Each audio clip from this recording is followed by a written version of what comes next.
حضور علیہ السلام سے حرم کی جانب جا رہے ہیں۔ کوہ صفا کے قریب عبداللہ ابن جدعان کا گھر ہے۔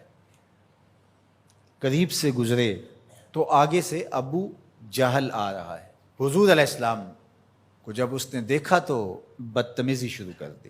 وہ الجھتا چلا جا رہا ہے، حتیٰ کہ اس نے ایک نوکیلا پتھر پکڑ کے حضور کو زخمی کر دیا اور آقا کے نازک بدن سے خون بہنے لگا۔ حکم جہاد نہیں آیا، اللہ کی مشیت ہے۔ حضور علیہ السلام وہاں سے سین حرم میں پہنچے، آب زمزم سے اپنے زخم دھوئے اور اللہ کے حضور سجدہ ریز ہو گئے۔ مالک تیرے رنگ،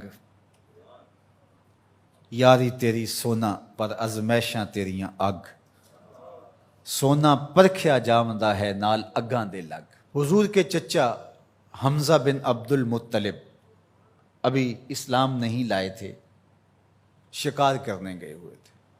یہ جب شکار کر کے آتے تو بڑے اطراء کے چل رہے ہوتے، تو دو لونڈیاں آپس میں بات کر رہی تھی کہ اگر اس کو پتہ ہوتا نا کہ اس کے بھتیجے کے ساتھ آج عمر بن حشام نے کیا سلوک کیا ہے تو آج اس کی یہ چال نہ ہوتی۔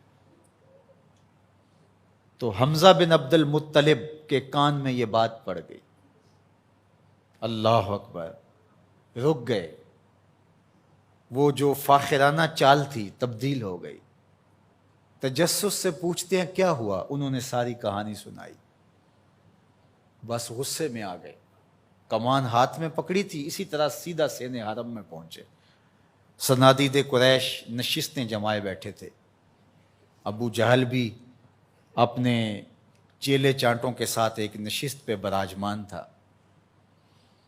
کمان کو زور سے اس کے سر پہ مارا اور کہا کیا تو نے محمد کو لاوارث سمجھ لیا ہے صلی اللہ علیہ وسلم۔ خیر ابو جہل کا سر پھٹ گیا، اس کے چیلے چانٹے اٹھے، لیکن بڑا کائیں شخص تھا ابو جہل۔ اس نے کہا کہ یہ اس وقت تو تنہا ہے، لیکن اگر سلسلہ چھڑ گیا تو بنو ہاشم بھی آ جائیں گے اور میں نے بہت سری زیادتی کی ہے۔ اس نے کہا بس بس بس چھوڑ دو، مجھ سے کچھ ہو گیا تھا۔ اب حضرت امیر حمزہ حضور کو تلاش کرنے لگے اور حضور سین حرم میں سر جھکائے سجدہ ریز تھے، اور یہ جا کے پاس کھڑے ہو گئے، یا ابن اخی، اے میرے بھائی کے بیٹے۔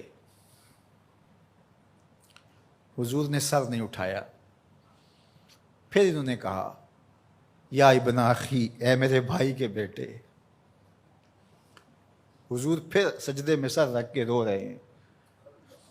پھر انہیں تیسری مرتبہ کہا یا ابن اخی، اے میرے بھائی کے بیٹے۔ حضور سجدہ ریز ہے۔ میاں صاحب فرماتے ہیں اسی کسے دے کچھ نہیں لگ دے تے نہ کوئی ساڈا دردی۔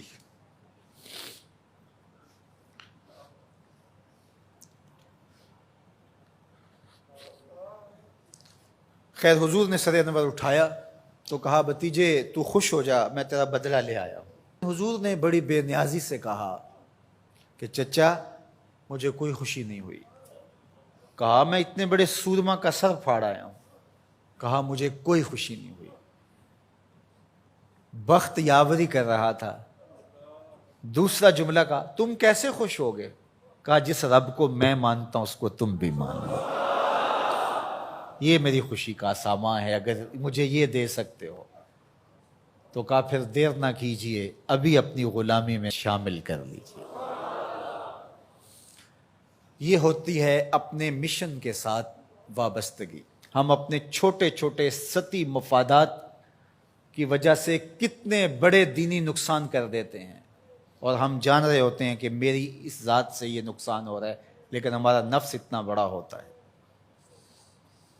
لیکن یہاں مشن کے ساتھ وابستگی دیکھیے۔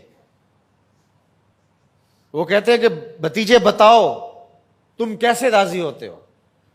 تو جو حضور بولتے ابو جہل کے ٹکڑے ٹکڑے ہو چکے ہوتے چند لمحوں کے بعد، لیکن کہا نہیں، میں اس سے راضی ہوتا ہوں کہ جس رب کو میں مانتا ہوں وہ اس کو تو مان لے.